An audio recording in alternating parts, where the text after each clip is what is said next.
예, 11월 첫날 또 우리 하나님께서 주신 11월 한 달을 하나님과 함께 시작하기 위해서 또 여기 서울생 예배 나오신 여러분, 우리 하나님께서 11월 한 달을 복되게 만들어 주시기를 간절히 축복합니다. 아멘. 예, 오늘은 요셉이 형들을 만나는 형들과 다시 만나는 그러한 장면이 오늘 나오고 있는 것을 볼 수 있습니다. 1절 한번 읽어보겠습니다. 읽겠습니다. 시작. 그때에 요셉이 애굽에 곡식이 있음을 야곱이 애굽에 곡식이 있음을 보고 아들들에게 이르되 너희는 어찌하여 서로 바라만 보고 있느냐. 야곱이 또 이르되 내가 들은즉 저 애굽에 곡식이 있다 하니 너희는 그리로 가서 거기서 우리를 위하여 사오라. 그러면 우리가 살고 죽지 아니하리라 하매. 아멘. 여러분 보세요. 하나님께서 바로를 통해서 준 꿈 그대로 7년 풍년이 있었고 그 뒤에 또 흉년이 시작되었습니다. 요셉을 그 모든 일에 대처하게 하기 위해서 총리로 세웠죠. 그래서 요셉은 30살에 총리가 되었습니다. 요셉은 하나님 주신 지혜로 그 7년 풍년 동안에 잘 곡식을 모아서 셀 수 없을 정도로 많은 양을 저장해 뒀다는 것입니다. 그러자 이제 흉년이 닥치자 이제 이곳저곳에서 아우성이 나고 바로의 그 백성들 애굽 사람들로부터 시작해 가지고 그 일을 해결하기 위해서 바로 앞에 왔을 때 바로가 요셉에게 가서 요셉이 시키는 대로 하라고 하지 않았습니까? 그래서 요셉은 그 백성들을 살리기 위해서 양식을 풀기 시작했습니다. 여러분 그 기근이 애굽에만 있었던 게 아니라 그 지역, 그 일대, 그 고대 근동 지방에 다 기근이 생겼다는 것입니다. 애굽에는 곡식이 잘 준비되어 있어서 애굽 사람들은 굶지를 않았습니다. 그 소식이 멀리까지 소문이 난 것 같습니다. 마찬가지로 가나안 땅에 살고 있던 야곱과 그의 가족들에게도 기근이 닥쳤습니다. 재난이 닥친 것이죠. 그때 야곱이 애굽 땅에서는 곡식이 있다는 양식이 있다는 소리를 듣고 아들들에게 그 양식을 구해오라고 이렇게 말을 하는 것을 볼 수 있습니다.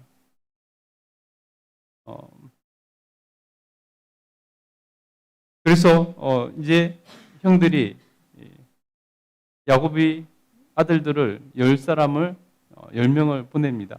그리고 막내만 집에 남겨두는 것을 볼 수 있습니다.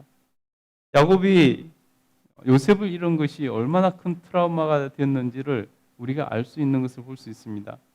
다른 형제들을 보내면서 막내 베냐민을 보내지 않는 것은 혹시라도 재앙이 막내에게 닥칠까 하는 그런 우려 때문에 보내지 않았다는 것입니다. 그렇게 해서 이제 형들이 요셉이 있는 애굽으로 이렇게 찾아왔습니다. 양식을 구하러 갔습니다. 그때 드디어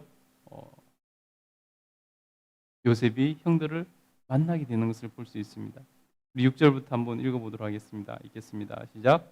때에 요셉이 나라의 총리로서 그 땅 모든 백성에게 곡식을 팔더니 요셉의 형들이 와서 그 앞에서 땅에 엎드려져 절하매 요셉이 보고 형들인 줄을 아나 모르는 체하고 엄한 소리로 그들에게 말하여 이르되 너희가 어디서 왔느냐. 그들이 이르되 곡물을 사려고 가나안에서 왔나이다. 요셉은 그의 형들을 알아보았으나 그들은 요셉을 알아보지 못하더라.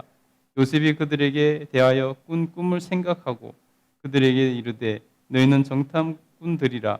이 나라의 틈을 엿보려 왔느니라. 아멘. 여러분 보세요. 이제 가서 양식을 사러 갔는데 그 모든 것을 총괄하고 있는 애굽의 총리가 요셉이었습니다. 그들이 가서 이제 요셉 앞에 갔는데 양식 좀 팔라고 갔습니다. 그런데 그들은 형이면서 동생을 전혀 알아보지 못하고 있는 것을 봅니다. 그럼 왜 못 알아봤을까요? 물론 그 지체 높은 양반을 그 대제국 이집트의 서열 두 번째 되는 그 총리를 그 앞에 섰으니 굉장히 두렵고 떨리는 마음도 있었을 것입니다. 그래서 그런 마음 때문에 제대로 똑바로 보지 못했을 수도 있습니다. 그렇지만 그거보다 더 큰 것은 설마 자기들이 노예로 판 동생이 그 자리에 그 사람일 거라고는 상상조차도 하지 못했을 것입니다. 그러나 동생 요셉은 형들을 한눈에 알아봤습니다. 어찌 있겠습니까? 10명의 형들을, 자기를 판 그 형들을 알아봤습니다. 그 마음이 어땠을까요, 여러분? 그 마음이 어땠을까요? 여러분 같으면 그때 그 상황이 되면 어떻게 하겠습니까? 원수 같은 형들, 자기를 그렇게 팔아먹어서 자기가 그렇게 마음의 상처를 입게 하고 그렇게 고생을 하게 만든 그 원수 같은 형들에 대해서 여러분 같으면 어떻게 하시겠습니까? 여러분, 우리가 그리스도인으로서 마땅히 어떻게 해야 옳은 것일까요? 어떻게 해야지 하나님께서 원하시는 선택을 우리가 하고 나가는 것일까요?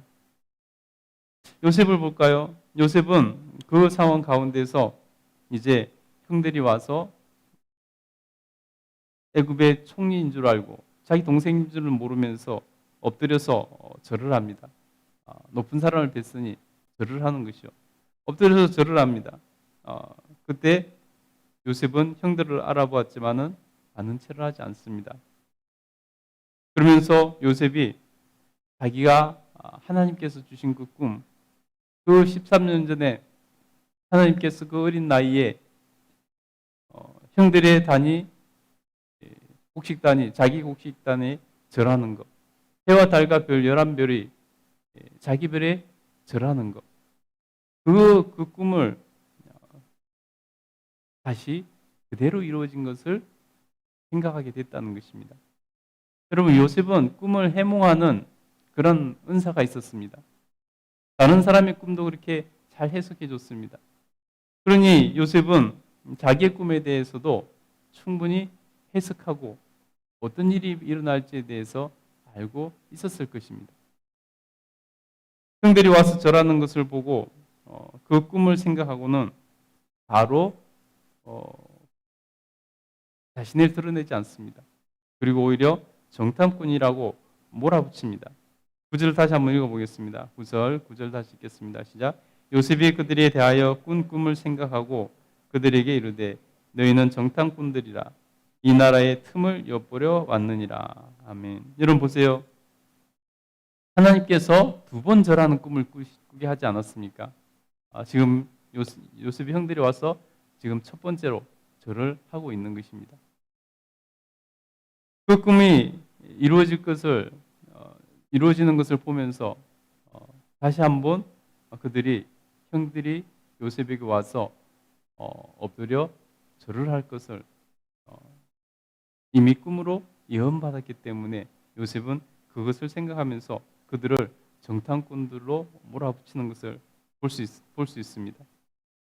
그렇게 해서 너희는 우리나라를 정탐하러 온 간첩들이다, 정탐꾼들이다 라고 몰아붙입니다. 그러자 형들이 대답을 합니다. 우리 10절부터 한번 읽어보겠습니다. 읽겠습니다. 시작. 그들이 그에게 이르되 내 주여 아니니이다. 당신의 종들은 곡물을 사러 왔나이다. 우리는 다 한 사람의 아들로서 확실한 자들이니 당신의 종들은 정탐꾼이 아니니이다. 요셉이 그들에게 이르되 아니라 너희가 이 나라를 틈을 엿보러 왔느니라. 그들이 이르되 당신의 종 우리들은 12형제로서 가나안 땅 한 사람의 아들들이라. 막내 아들은 오늘 아버지와 함께 있고 또 하나는 없어졌나이다. 요셉이 그들에게 이르되 내가 너희에게 이르기를 너희는 정탐꾼들이라 한 말이 이것이니라. 너희는 이같이 하여 너희 진실함을 증명할 것이라. 바로의 생명으로 맹세하노니 너희 막내 아우가 여기 오지 아니하면 너희가 여기서 나가지 못하리라. 너희 중 하나를 보내어 너희 아우를 보태려 오게 하고 너희는 갇혀 있으라. 내가 너희 말을 시험하여 너희 중에 진실이 있는지 보리라 하고 바로의 생명으로 맹세하노니 그리하지 아니하면 너희는 과연 정탐꾼이라 하고 그들을 다 함께 3일을 가두었더라. 네. 여러분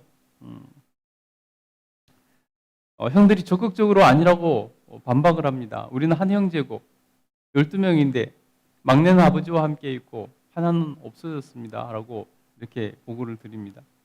그러자 요셉은 아니라 너희는 그렇기 때문에 정탐꾼들이라. 너희가 정탐꾼이 아니라는 것을 증명을 해라. 라고 이렇게 주장을 하고 있는 것을 볼 수 있습니다. 여러분 형들은 지금 난감한 상황에 빠진 것이죠.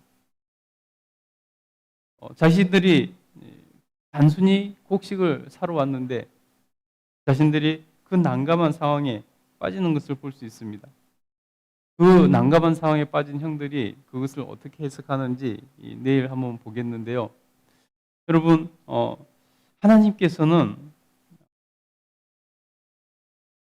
하나님께서 꿈으로 요셉에게 보이신 그것이 헛되지 않고 그대로 이루어지고 있는 것을 우리는 볼 수 있습니다. 여러분 그 13년 전에 꾼 꿈 그것이 13년 후에 이루어질 것이라고 누가 생각이나 했겠습니까? 아니 13년이 아니죠.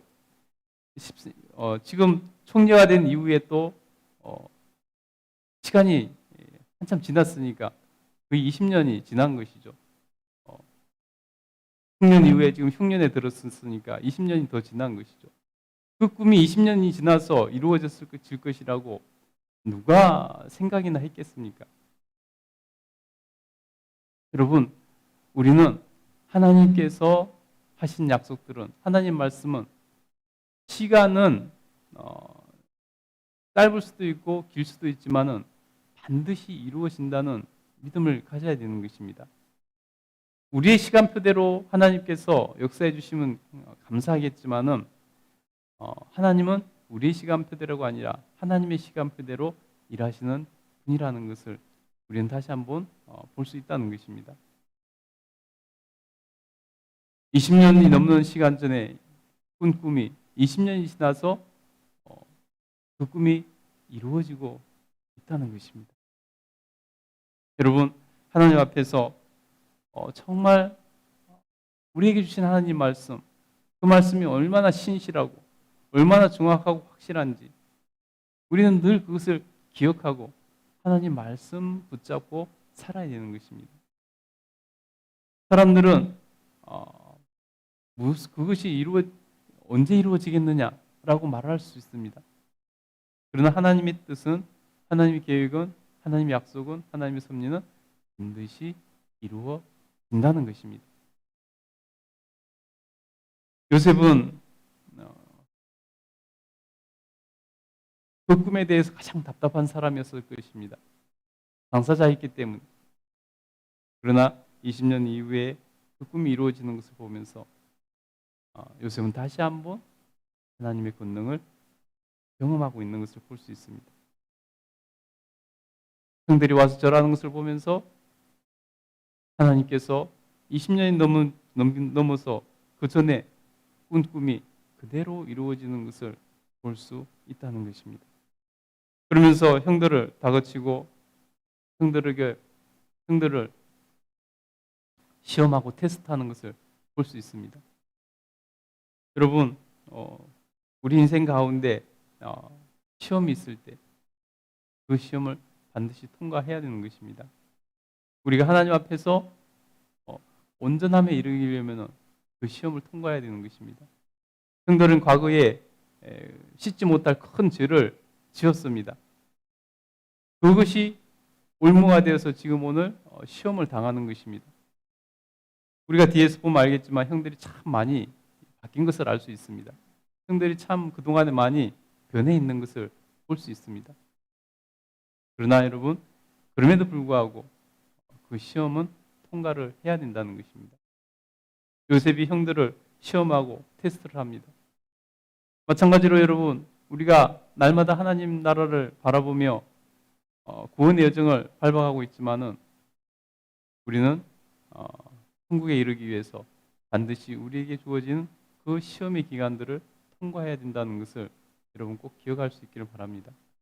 그래야 하나님 앞에서 그 시험을 통과할 때 요셉이 형들을 용서해주고 감싸주고 다시 그들을 보호해줬던 것처럼 하나님께서도 우리에게 약속하신 은혜들을 그 천국을 허락해 주시고 우리를 받아주시고 우리는 그 은혜 안에 들어가게 될 줄 믿습니다. 여러분 오늘도 하나님 앞에서 반드시 승리할 수 있게 되기를 간절히 축복합니다. 하나님께서 우리를 향한 놀라우신 섭리와 계획들이 반드시 이루어진다는 것을 여러분 성경을 통해서 우리 모두에게 주신 그 약속이 반드시 이루어진다는 것을 여러분 기억하시고 오늘도 힘을 내서 그 말씀 붙들고 살아가고 11월 한 달이 하나님 앞에서 정말 그 말씀대로 살아가겠다는 오늘 결단을 하고 그래서 승리하는 11월 한 달 될 수 있게 되기를 간절히 소원하고 축복합니다. 기도하겠습니다.